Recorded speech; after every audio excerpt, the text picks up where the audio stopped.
Hi ಅಮ್ಮ. Hi. So ಇವತ್ತು ಕರ್ನಾಟಕ ಪುಳಿಯೋಗರೆ ಗೊಜ್ಜು ರೆಡಿ ಮಾಡ್ತಿದ್ಯಾ ಅಲ್ವಾ? ಹೌದು. ಸೊ ಇಂಗ್ರೀಡಿಯೆಂಟ್ಸ್ ಹೇಳ್ತೀಯಾ? ಇದಕ್ಕೆ 1 ಕಪ್ ಹುಣಸೆಹಣ್ಣು ಹಾಕ್ತಾಯಿದ್ದೀನಿ, 1 ಕಪ್ ಮೆಣಸಿನ ಪುಡಿ, ಓಕೆ, ಅರ್ಧ ಕಪ್ಪಷ್ಟು ಎಳ್ಳು ಪುಡಿ, ಓಕೆ, 1 ಸ್ಪೂನ್ ಉಪ್ಪು, ಯಾಕಂದರೆ ಹುಣಸೆಹಣ್ಣಲ್ಲಿ ಉಪ್ಪಿರುತ್ತೆ, ಅರ್ಧ ಸ್ಪೂನು ಜೀರಿಗೆ ಪುಡಿ, ಅರ್ಧ ಸ್ಪೂನ್ ಮೆಂತ್ಯ ಪುಡಿ, ಬೆಲ್ಲ ಅರ್ಧ ಕಪ್ಪು, ಕರಿಬೇವಿನ ಸೊಪ್ಪು, ಸಾಸಿವೆ, ಉದ್ದಿನಬೇಳೆ, ಕಡಲೆಬೇಳೆ ಒಗ್ಗರಣೆಗೆ ಇದು ಇವೆಲ್ಲ ಹಾಕಬೇಕು. ಅರಿಶಿನ, ಹುಣಸೆಹಣ್ಣು ಇದು ಚೆನ್ನಾಗಿ ಕುದಿಬೇಕಾ?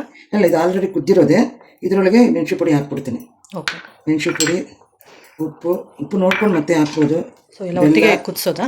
ಅಲ್ಲ, ಇಷ್ಟು ಹಾಕಿ ಚೆನ್ನಾಗಿ ಕುದ್ದ ಮೇಲೆ ಲಾಸ್ಟಲ್ಲಿ ಎಳ್ಳು ಪುಡಿ, ಜೀರಿಗೆ ಪುಡಿ, ಮೆಂತ್ಯ ಪುಡಿ ಹಾಕ್ಬೋದು. ಓಕೆ, ಇದು ಎಷ್ಟೊತ್ತು ಕುದಿಬೇಕು? ಇದು ಒಂದು 10 ನಿಮಿಷದಲ್ಲಿ ಆಗೋಗುತ್ತೆ. ಸೊ ಇದು ಕುದ್ದಿದೆ ಅಲ್ವಾ ಇವಾಗ? ಓಕೆ, ಮಾಡಬೇಕು. ಎಷ್ಟು ನಿಮಿಷ ಕುದಿದೆ ಇದು? ಇದು 10 ನಿಮಿಷ ಆಯಿತು. ಯಾಕಂದ್ರೆ ಆಲ್ರೆಡಿ ಹುಣಸೆಹಣ್ಣು ಆಗೋಗಿರುತ್ತೆ, ಅದರೊಳಗೆ ಮೆಣಸು ಪುಡಿ ಘಾಟು ಹೋಗೋವರೆಗೂ ಉರಿಯೋದು. ಬೆಲ್ಲ ಎಲ್ಲ ಕರಗಿದೆ. ಇವಾಗ ಜೀರಿಗೆ ಪುಡಿ ಅರ್ಧ ಸ್ಪೂನು, ಮೆಂತ್ಯ ಪುಡಿ ಅರ್ಧ ಸ್ಪೂನು, ಈರುಳ್ಳಿದು 3 ಸ್ಪೂನ್ ಇದೆ. ಬಿಟ್ಟು ಒಂಚೂರು ಟೇಸ್ಟು ನೋಡ್ಬೋದು, ಉಪ್ಪು ಬೆಲ್ಲ ಖಾರ ಸರ್ವೈತಾ ಅಂತ. ಕರೆಕ್ಟಾಗಿದೆ. ಸೊ ಇದಕ್ಕೆ ಒಗ್ಗರಣೆ ಹಾಕೋದು ಕರೆಕ್ಟಾಗಿದೆ. ಇದು ಚೆನ್ನಾಗಿ ಒಂದು 10 ನಿಮಿಷ ಕುದಿಬೇಕು. ಮತ್ತೆ ಇವೆಲ್ಲ ಹಾಕಿದ್ರಲ್ಲ, ಕುದಿಬೇಕು.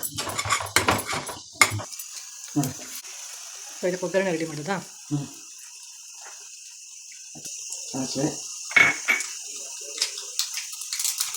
ಉದ್ದಿನಬೇಳೆ, ಕಡಲೆಬೇಳೆ, ಎಳ್ಳುಳ್ಳಿ,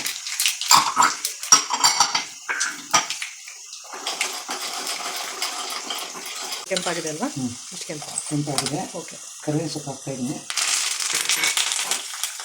ಆಗಿದೆ. ಈ ಗೊಜ್ಜು 1 ವರ್ಷ ಇಟ್ಟು ಏನೂ ಆಗಲ್ಲ.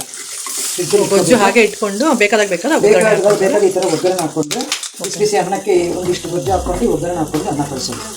ಅವಾಗ ಬೇಕಾದರೆ ನೋಡಿಕೊಂಡು ಇನ್ನೂ ಉಪ್ಪು ಒಂಚೂರು ಸ್ವೀಟು ಬೇಕಾದರೆ ಅವ್ರು ಚಾಯ್ಸ್ ಇವಾಗ ಕರೆಕ್ಟಾಗಿದೆ, ಒಟ್ಟಿನಲ್ಲಿ ಹಾಕಿದ್ದು ಆಗಿದೆ.